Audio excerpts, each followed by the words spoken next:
All right. Now, another exercise that I picked up along the way was this one. You know this one.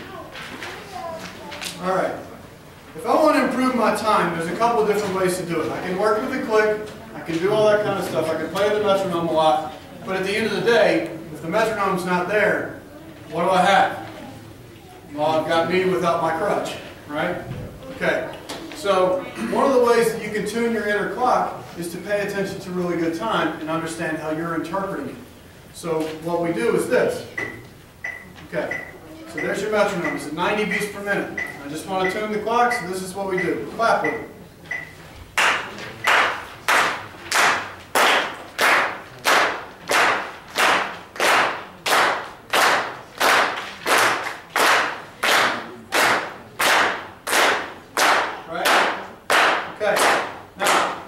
Once you've got it buried and you can't hear it anymore, you're right on the money. That's where you need to be. Keep it there for 30 seconds and then go to 85.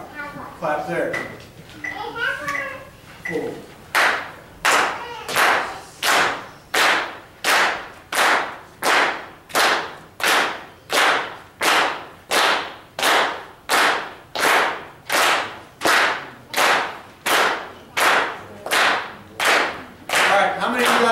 Felt yourselves kind of pull away and then come back, and then you guys feel that? All right, it's incredibly natural. Everybody does it. I mean, this thing's perfect. We're humans. We're not perfect. That's the way it works. Okay, so from 85, again, if 90 is my median tempo, I want to take it down to 85, and then I want to go up to 95. We're going to increase and decrease 5 minutes every time. 5 minutes. 5 beats per minute every time. So here's 95. 3, 4.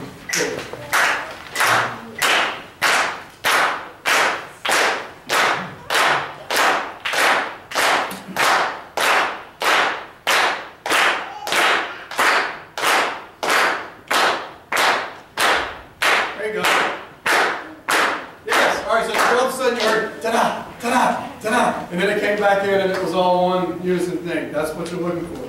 So from 95 we go down to 80, and then from 80 we go up to 100, and then to 75, and then to 105. And eventually you're at 60 and 120, which is a gigantic gap. But you're able to feel all the space in between, and you're tuning your inner clock. This also helps in a very practical sense. How many of you guys have played in a band and the guitar player starts the tune and it's too fast? And they look at you like it's your fault. Dude, what are you doing? It's like, I don't know, I didn't start the song. Guy. Anyway. So this way, you'll hear the tempo that they put it in and you'll stay there. And if a singer counts the song off where they want it, you'll hear it and you'll go with it. You'll be there. And not only that, if you've got to play to a click track or something like that, maybe you're just getting the count off from it, you hear it, you got it, you stick with it. So it really, really helps. It's very practical. This isn't just like drummer stuff. And actually, this exercise is a violinist exercise. It tunes their inner clock. Because they don't have time to worry about the time. They've got to deal with notes and intonation and reading crazy stuff and all that, right? So this is what really, really helps for that. So that's my whole piece on the time. You've heard about well, you pretty much heard about everything. So here's what I want to do. Who wants a free drum lesson? Woo! You got it, all right? What's it? What's your name? Terry. Gary. Bogie. Terry. Yep. Bogie. Nice to meet you. Good to meet you. Losing my ears. All right, so Gary, what kind of stuff do you like to play? Rock and roll. Yeah? Okay. You got a song you've been working on recently, or? Wall Commons. Yeah. I don't know. Something that everyone would know, or? No. Just This anything. is me and you. Right? Okay. So I'll tell you what. Just play something for me. Okay.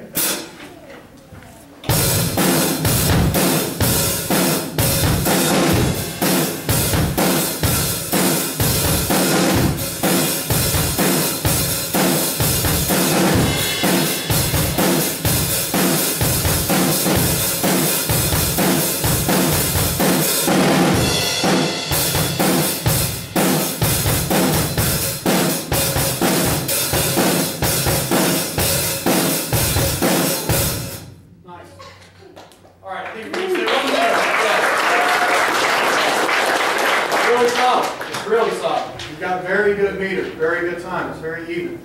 So what are you looking to improve in your playing? Well, my left hand isn't as coordinated as I wish it was. We got your right hand. Yeah. Yeah.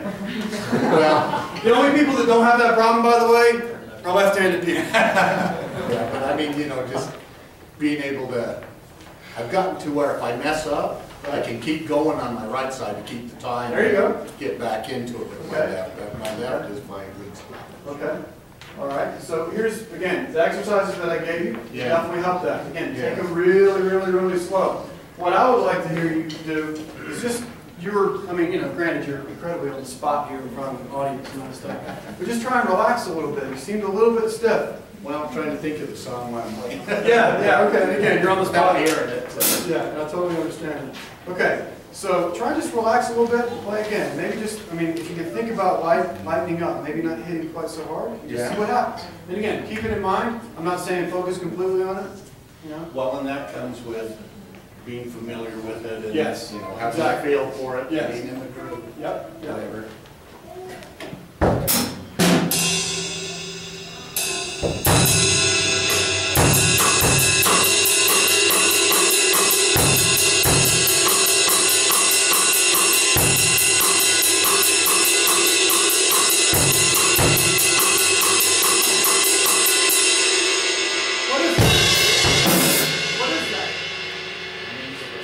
Yeah, it's very musical. It's cool. It's something that, all right, keep playing. Start.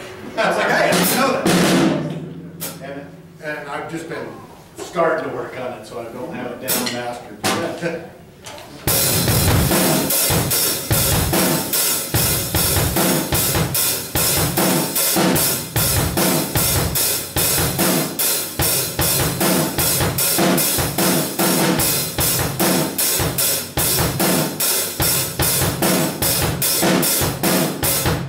Nice. It's very even. It's really, really good. All right, cool. Give it a hand. I'll show you a couple things with my own. First thing, like I was talking about before, you know, when you're focusing on time, you're focusing on, you know, the quarter notes and the eighth notes and all that. And the straight eighth note feel, you know, it can have kind of an inner dynamic to it. And I'll talk a little bit more about that later, but you know, the eighth note groove can have a quarter note feel, or it can have a straight eighth feel. Okay? So what you were playing is very even eighths. Right? And sometimes you absolutely want that. Sly and the Family Stone. Right, Joel? I believe so, yes. Yes, absolutely. So Sly and the Family Stone, and it was funky and it was fantastic. But a lot of guys, they want more of an up and down thing, where you can accent the downbeats in the quarter notes, and it'll feel a lot different. It'll feel like this.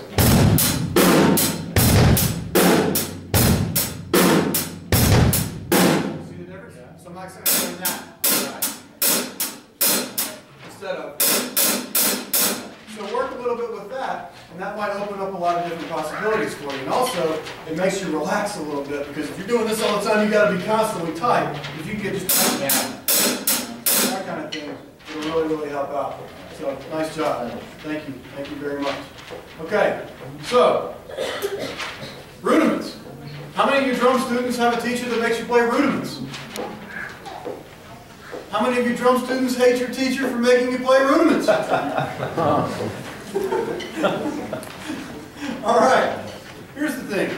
Rudiments, you know, are exercises. They're, you know, as old as man, and, you know, they can be very mundane and incredibly boring. But they can also be incredibly useful. Okay? For instance, there's a couple of rudiments that I really love, and in your packets on your seats there's a whole chart of rudiments. But one that, and I haven't even looked at it, but may or may not be on there, is the 6-stroke roll. Okay? It starts like this. One single stroke in the right hand, double stroke left, double stroke right, single stroke left. Just like this.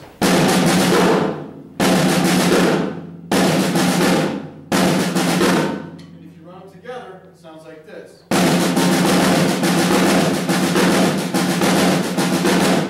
Okay. Any of you guys ever heard a song that started like this? Yeah. Anybody? Yeah, exactly.